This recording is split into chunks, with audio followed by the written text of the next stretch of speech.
Hello everyone, welcome to my channel. आज हम लोग क्लास 9 का चैप्टर 7 ट्रायंगल्स स्टार्ट करेंगे।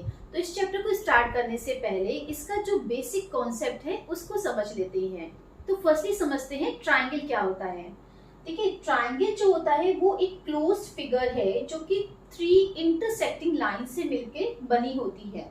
ठीक है, तो ट्रायंगल की यहाँ पे 3 साइड्स हैं इन ट्रायंगल ए बी सी।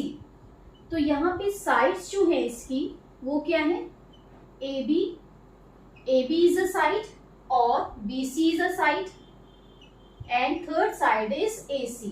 ठीक है, तो ट्राइंगल जो है इन 3 साइड से मिलके बना है।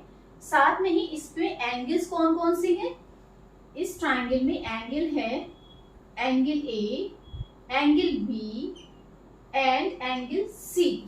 ठीक है, तो यहाँ पे इसके 3 एंगल्स हैं, angle A, angle B and angle C. और अगर इसकी वर्टिसेस देखें तो इसमें वर्टिसेस भी 3 हैं। ठीक है, तो इसके वर्टेक्स कितने हैं, ए बी एंड सी। तो इसमें ट्रायंगल में क्या होता है, ट्रायंगल की 3 साइड्स हैं, 3 एंगल्स हैं और 3 वर्टिसेस हैं। तो अब हम लोग बात करते हैं कॉन्ग्रुएंसी की, कि कॉन्ग्रुएंट फिगर्स क्या होती हैं। देखिए, अगर आपके पास में 10 रुपीज के कॉइन्स हैं, 2 कॉइन्स हैं, और उनको अगर आप एक के ऊपर एक रख देंगे तो वो कंप्लीटली ओवरलैप करेंगे एक दूसरे को। तो इट मीन्स वो क्या है, कॉन्ग्रुएंट है। तो कॉन्ग्रुएंसी चेक करने के लिए कि क्या 2 फिगर्स कॉन्ग्रुएंट हैं कि नहीं है, तो उसके लिए 2 मेन फैक्टर्स होते हैं। First factor is shape and second factor is size. ठीक है, तो फर्स्टली तो हम लोग शेप देखेंगे कि क्या 2 फिगर्स के शेप सेम है। तो जैसे सपोज हम लोग के पास में 2 सर्किल्स हैं, ये एक सर्किल गिवन है और ये एक सर्किल गिवन है। ठीक है, तो इनके तो शेप सेम है, क्योंकि ये भी सर्किल है ये भी सर्किल है, तो इसलिए शेप तो सेम है। तो अब हम लोग सेकेंड फैक्टर देखते हैं, साइज। तो क्या इनके साइज सेम है, तो सर्किल की साइज तभी सेम होंगे जबकि उनकी रेडियस सेम होगी। अगर यहाँ पे इसकी रेडियस 3 सेंटीमीटर है और इसकी भी रेडियस 3 सेंटीमीटर है, तो इट मीन्स कि दोनों ही सर्किल्स क्या है, कॉन्ग्रुएंट हैं एक दूसरे के। इट मीन्स ये दोनों फिगर्स कॉन्ग्रुएंट हैं। ठीक है, अगर मान लीजिए हम एक स्क्वायर लेते हैं, ये एक स्क्वायर ले लिया और ये एक दूसरा स्क्वायर ले लिया। इस स्क्वायर की साइड जो है वो 2 सेंटीमीटर की है और इसकी भी 2 सेंटीमीटर की है। तो फर्स्टली तो हम लोगों ने क्या देखा, शेप देखा, दोनों के शेप सेम है। और अगर हम साइज की बात करें तो यहाँ पे क्योंकि दोनों की साइड सेम है, इसलिए हम लोग क्या कहेंगे कि ये दोनों स्क्वायर्स भी क्या है, कॉन्ग्रुएंट है। ठीक है, तो कॉन्ग्रुएंसी चेक करने के लिए फर्स्टली हम लोग क्या देखते हैं, शेप देखते हैं, और सेकंड फैक्टर क्या हो जाता है, साइज हो जाता है।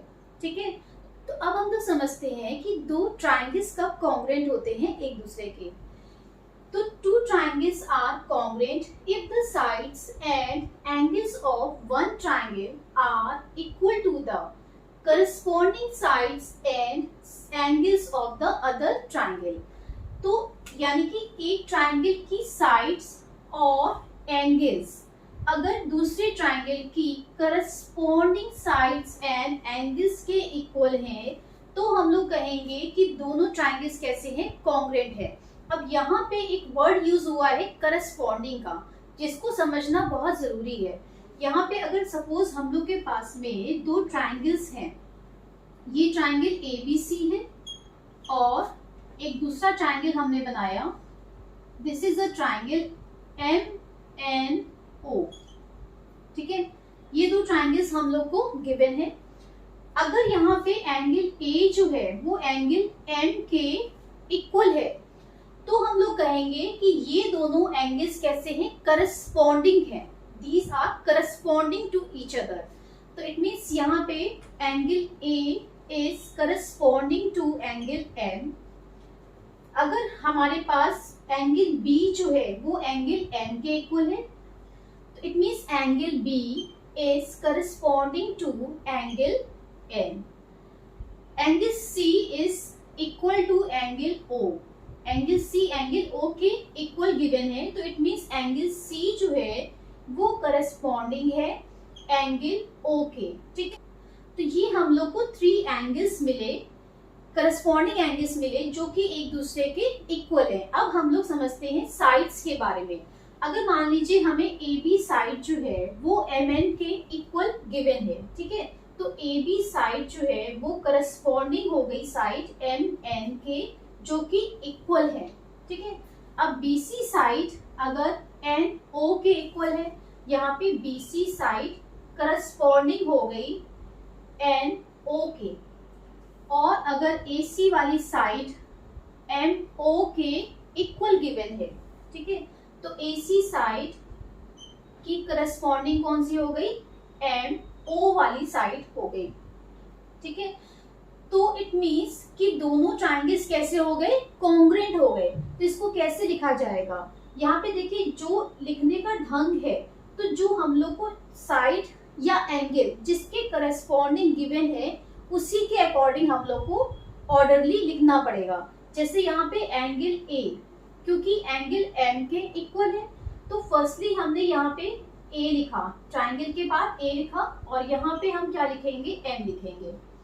फिर B वाला एंगल M के इक्वल है, तो B एंगल M के इक्वल है, तो इसको सेकेंड नंबर पे लिखा। फिर C वाला क्योंकि O के इक्वल है, तो C वाला O के इक्वल है, तो इट मीन्स ये दोनों ट्रायंगल्स क्या हो गए, कॉन्ग्रुएंट हो गए। अब ये साइन जो होता है ये कॉन्ग्रुएंसी का साइन होता है, मीन्स ये दोनों ट्रायंगल्स क्या है, कॉन्ग्रुएंट है। इनको कैसे लिखा जाता है, 2 लाइंस हमने बनाई इक्वल वाली, और हमने ये उल्टा M ने S लगा दिया, ठीक है। तो इट मीन्स ये दोनों ट्रायंगल्स कॉन्ग्रुएंट हैं। अब यहाँ पे हमें ये समझ में आ रहा है कि एंगल A जो है वो M के करस्पॉन्डिंग है, B वाला M के करस्पॉन्डिंग है, और C वाला O के करस्पॉन्डिंग है। और साथ में अगर साइड देखिए तो AB साइड जो है वो MN के करस्पॉन्डिंग है, BC वाली साइड NO के करस्पॉन्डिंग है, और AC वाली साइड जो है वो MO के करस्पॉन्डिंग है। तो इसको इसी तरीके से यहाँ पे ऑर्डरली लिखा जाएगा। अब यहाँ पे हमने ये वाला ट्रायंगल जो है थोड़ा सा रोटेट कर दिया, ठीक है, बट क्योंकि साइड्स यहाँ पे सेम है, ये 3 सेंटीमीटर की है, ये 3 सेंटीमीटर की है, ये 4 की है, ये 4 की है, और ये 4.5 की है, ये भी 4.5 की है। इट मीन्स साइज और शेप दोनों ही सेम है, तो इट मीन्स ये दोनों ही फिगर्स कैसी होंगी, कॉन्ग्रुएंट होंगी। बट अब हम लोग समझते हैं कौन सी साइड किसके करस्पॉन्डिंग होगी और कौन सा एंगल किसके करस्पॉन्डिंग होगा। तो यहाँ पे क्योंकि AB साइड जो है वो RP के इक्वल है, तो इट मीन्स हम लिख सकते हैं AB is corresponding to RP, then BC side ये किसके करस्पॉन्डिंग हो गई, PQ के, तो BC side is corresponding to PQ, और AC वाली जो साइड है ये किसके करस्पॉन्डिंग हुई, RQ।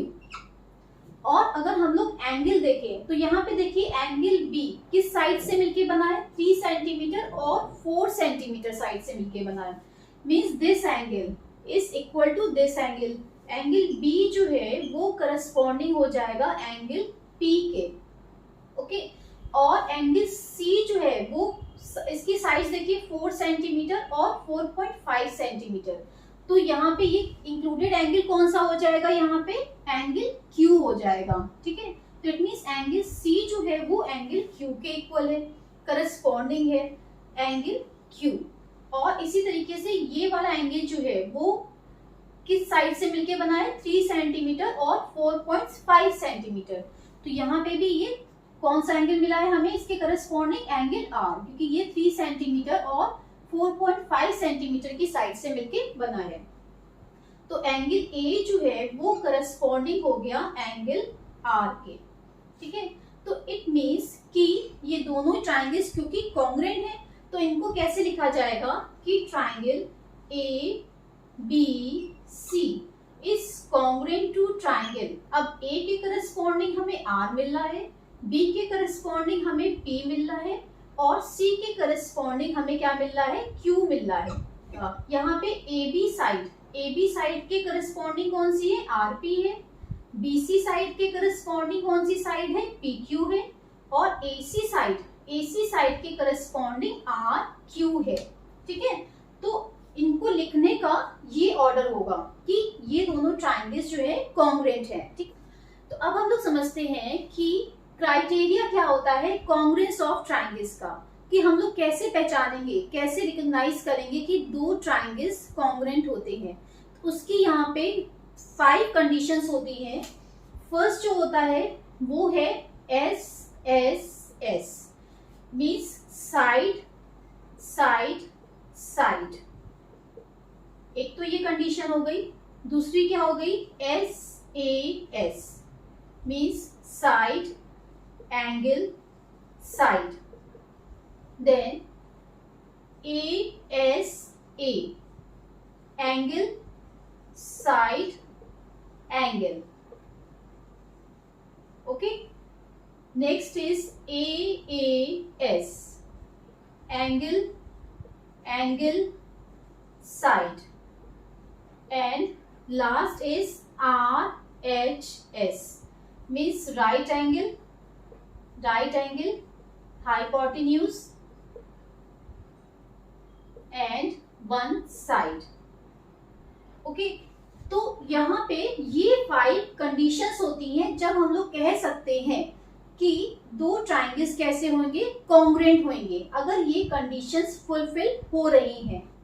अभी तक हम लोगों ने 6 फैक्टर्स के बारे में पढ़ा कि 3 एंगल्स के इक्वल होंगे, 3 साइड्स के इक्वल होंगे, तो हम लोग कहेंगे कि दोनों ट्राइंगल्स कैसे हैं, कॉन्ग्रुएंट हैं।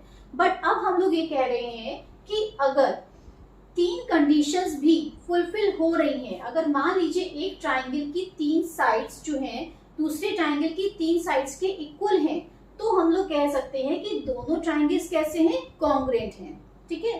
तो अब हम लोग कह रहे हैं कि ये अगर 3 कंडीशंस भी अगर पूरी हो रही हैं तो दो ट्राइंगल्स जो होंगे वो कॉन्ग्रुएंट होंगे। तो अब हम लोग समझते हैं SSS की कंडीशन क्या होती है। देखिए, अगर हम लोग को दो ट्राइंगल्स गिवन है, ये दो ट्राइंगल्स हम लोग को गिवन है, ये ट्राइंगल हो गया ABC और ये ट्राइंगल है PQR, ओके। तो अगर हमें ये गिवन है कि AB साइड वो PQ के इक्वल है, तो AB साइड जो है वो PQ के इक्वल हम लोग को गिवन है। BC वाली जो साइड है वो QR के इक्वल है, BC side is equal to QR, और AC वाली जो साइड है वो PR के इक्वल है, AC side is equal to PR, ठीक है।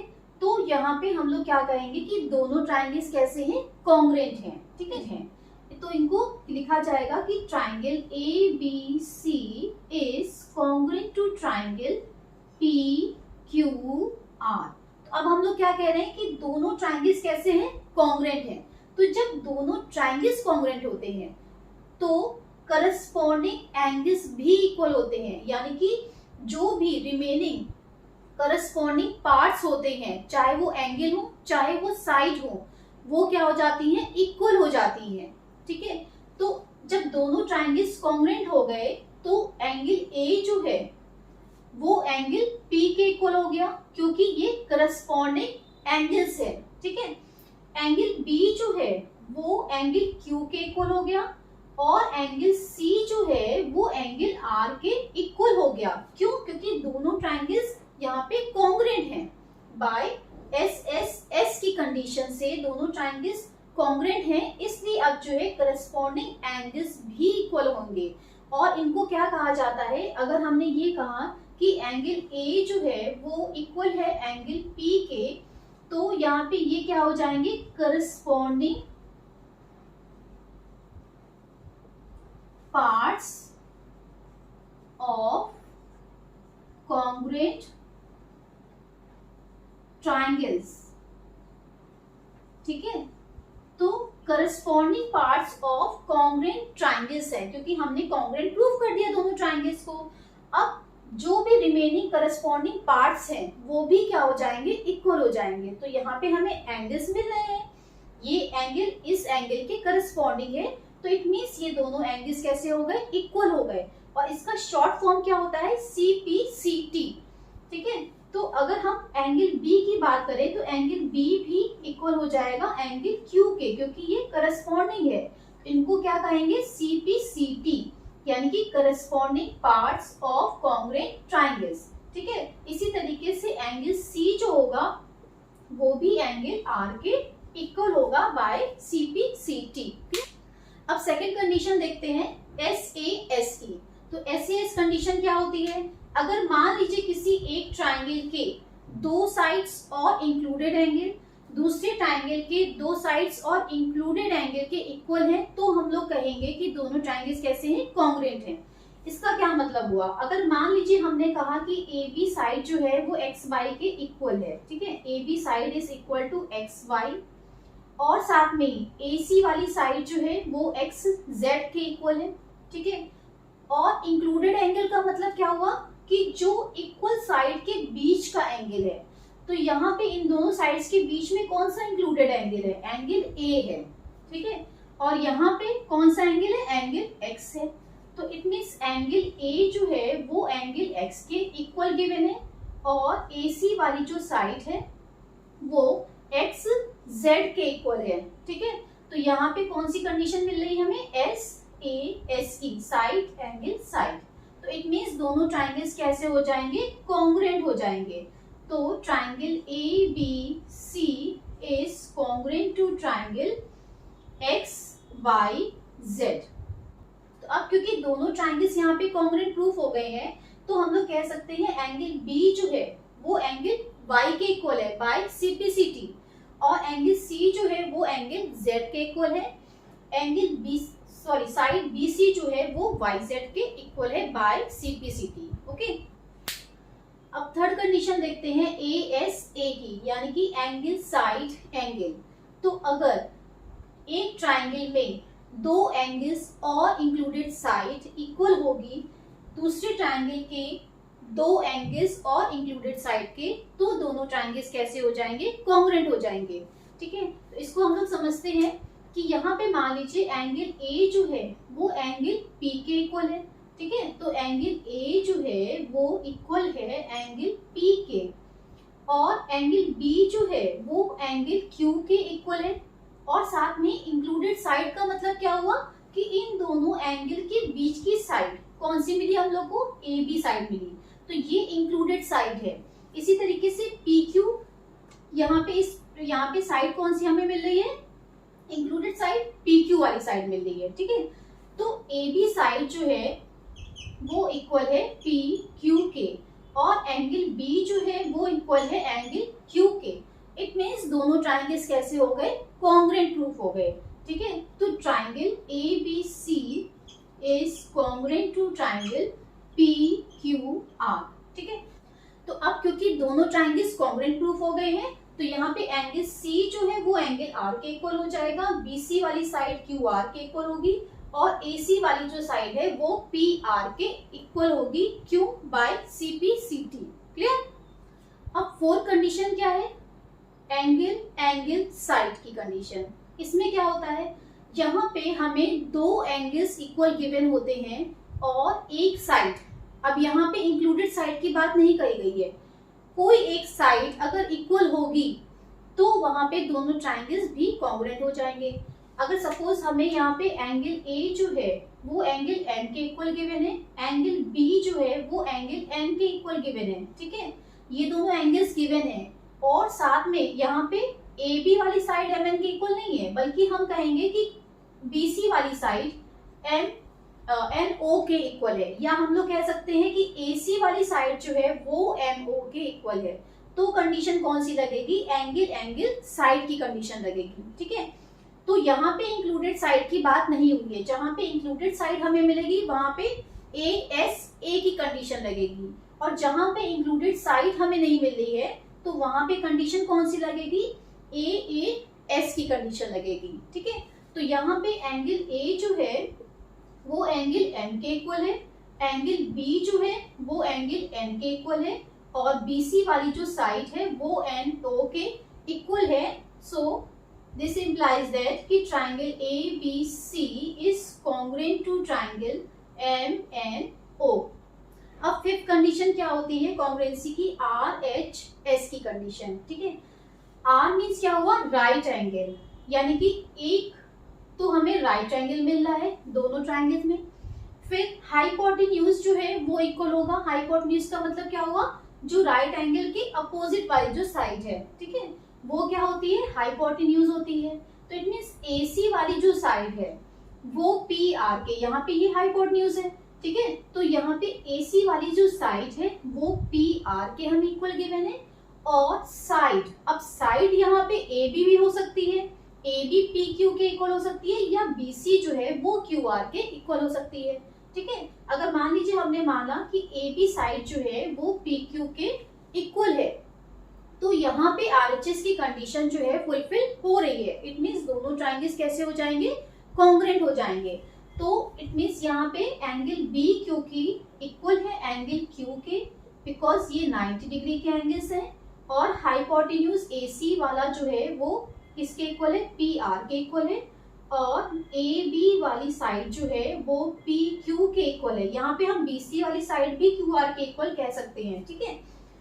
तो क्या हो गया, यहाँ पे आरएचएस की कंडीशन से दोनों ट्रायंगल्स कॉन्ग्रुएंट प्रूफ हो गए। तो इट मीन्स कह सकते हैं कि triangle A B C is congruent to triangle P Q R by RHS rule. Okay, I hope congruency का ये कॉन्सेप्ट आपको क्लियर हुआ होगा। अगर मेरी वीडियो पसंद आई है तो प्लीज इसको लाइक और सब्सक्राइब करना मत भूलिएगा। See you in the next video, till then bye bye.